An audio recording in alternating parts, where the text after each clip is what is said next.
Hey everybody, welcome back to What You Making Mama. We are doing a breakfast casserole. This takes a little prep the night before because this has to sit in the refrigerator overnight for about 8 hours.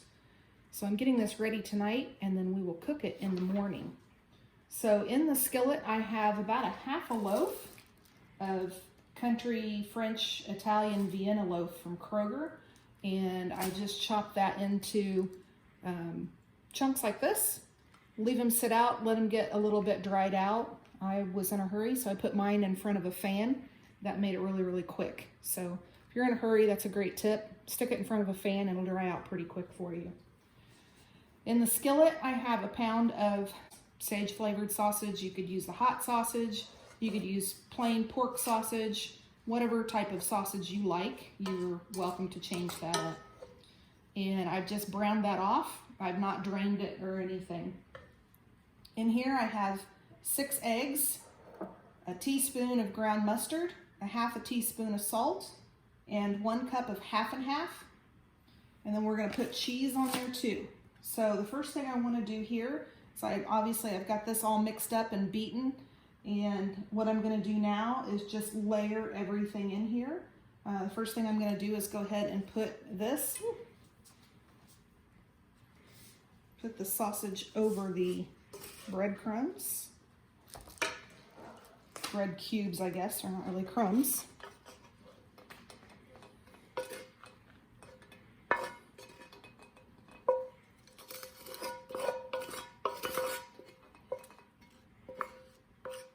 If you're afraid of the grease, drain it and rinse it. Totally fine. Now, obviously, we're in the home kitchen. This could definitely be done in your propane oven. You don't have to let it sit overnight, but if you could allow it to sit for at least a couple of hours so that it could soak everything up, that would work well too. Or cut the recipe in half. It's easily divided in half, and make a smaller batch that will go in your refrigerator a little bit easier if you have a tiny fridge. Okay, so I've got that meat on there. The next thing I'm going to do is I'm going to add just a couple of cups of cheese.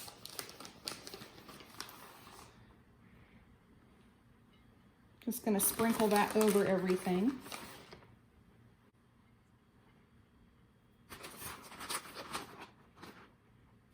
This is a 2-cup package, so.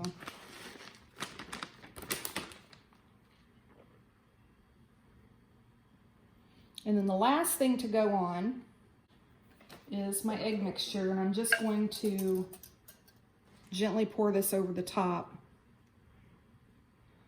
so that it goes down through the cheese and into the bread. Now, this is a greased pan. It's oval shaped, but it's equal to a 9x13. So like I said, if you cut this in half, you could do it in a square baking dish.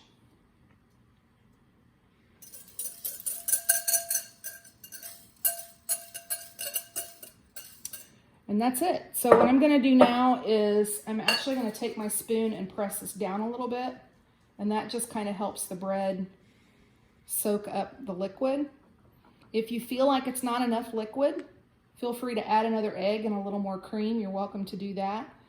This is one of those recipes that depends wholly on your bread. If your bread is not super dry, it may not take as much liquid. If it's really dry bread, it may take more than that. One of our friends mentioned using croutons. You could use croutons if you want. That's probably going to use more liquid than fresh bread.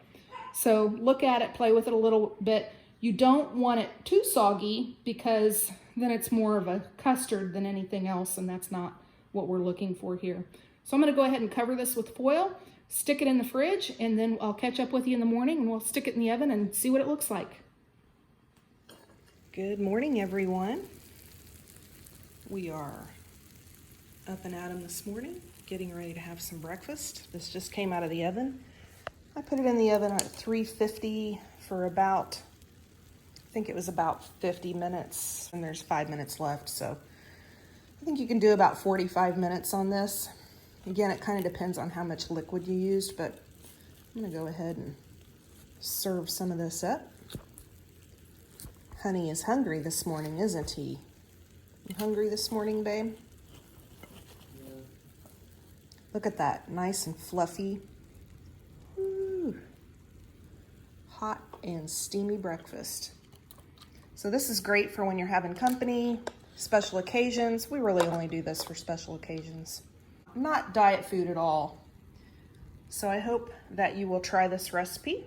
If you've got a favorite breakfast casserole recipe, I'd love to see it. I like to try new recipes and different things, so comment below or feel free to send me an email at whatchoumakingmama@gmail.com. Talk to you later, guys. Happy Thanksgiving.